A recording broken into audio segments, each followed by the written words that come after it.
Dinas Pendidikan DKI Jakarta menetapkan penyesuaian jam belajar selama bulan Ramadan. Aktivitas di sekolah dipastikan berakhir maksimal pukul 2 siang guna memberikan ruang bagi siswa untuk fokus beribadah bersama keluarga. Selain itu, Pemprov DKI telah berkoordinasi dengan Polda Metro Jaya untuk mengantisipasi penggeseran jam sibuk dan kepadatan lalu lintas menjelang waktu berbuka puasa. Sudin KPKP Kepulauan Seribu menyalurkan 320 set alat tangkap ikan dan ribuan benih ikan nila dan lele untuk mendukung ketahanan pangan masyarakat. Selain memperkuat ekonomi pesisir, bantuan yang diberikan kepada 16 kelompok usaha bersama di Kepulauan Panggang ini diharapkan dapat meningkatkan produktivitas dan mensejahterakan nelayan di wilayah Kepulauan Seribu. Pemerintah Provinsi DKI Jakarta mulai menyiapkan pelebaran Jalan RS Fatmawati sebagai bagian dari penataan kawasan berorientasi transit. Proyek yang menyasar wilayah Cilandak Barat dan Pondok Labu ini bertujuan menyediakan akses transportasi terintegrasi termasuk jalur khusus Transjakarta dan fasilitas pejalan kaki. Dengan kebutuhan lahan lebih dari 7.000 meter persegi, pelebaran ini diharapkan dapat mengurangi titik kemacetan di Jakarta Selatan.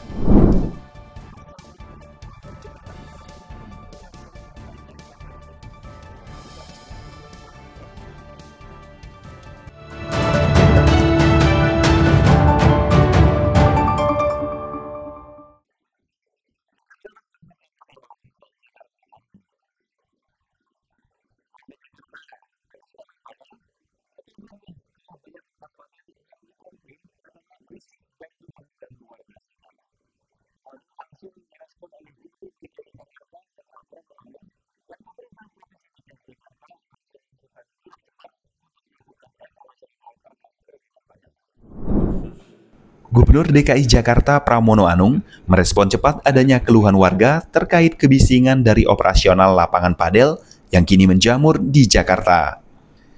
Selain polusi suara, warga juga mengeluhkan aktivitas operasional yang dinilai tidak sesuai dengan izin awal yang diberikan. Pramono menjelaskan dirinya akan melakukan evaluasi transparan terhadap seluruh aspek perizinan, mulai dari pemilihan lokasi, jam operasional, hingga analisis dampak lingkungan. Minggu depan saya akan mengundang seluruh stakeholder yang khusus berkaitan dengan izin padel ini. Saya akan meminta untuk dipresentasikan, dan bagi daerah-daerah yang kemudian mengganggu masyarakat karena kemudian tidak sesuai dengan izin yang diberikan, tentunya pemerintah DKI Jakarta tidak segan-segan untuk mengambil tindakan tersebut. Evaluasi ini diharapkan dapat memberikan kepastian hukum bagi para pelaku usaha, sekaligus melindungi hak warga atas kenyamanan di lingkungan tempat tinggal mereka. Tim Berita Jakarta melaporkan.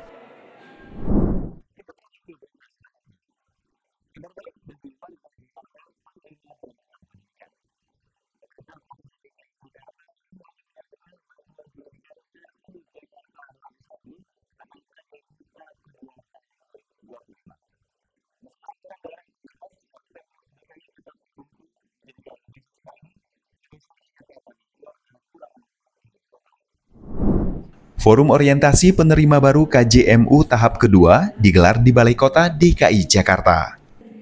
Dalam kesempatan ini, Gubernur DKI Jakarta Pramono Anung menyerahkan secara simbolis bantuan kepada 2.524 mahasiswa penerima baru. Penambahan penerima baru ini dilakukan untuk mengisi kuota dari mahasiswa yang telah lulus maupun adanya perubahan status penerima sebelumnya. Saya adalah orang yang sangat percaya dan yakin bahwa untuk memotong garis ketidakberuntungan dalam keluarga, maka yang namanya beasiswa atau KJM inilah salah satu hal yang bisa membantu itu. Tahap 2 ini dibagikan 16.920 siswa, 2.524 baru karena ada yang lulus dan sebagainya. Berdasarkan data Dinas Pendidikan DKI Jakarta, para penerima manfaat ini tersebar di 97 perguruan tinggi negeri di seluruh Indonesia, serta 17 perguruan tinggi swasta di wilayah Jakarta. Tim Berita Jakarta melaporkan.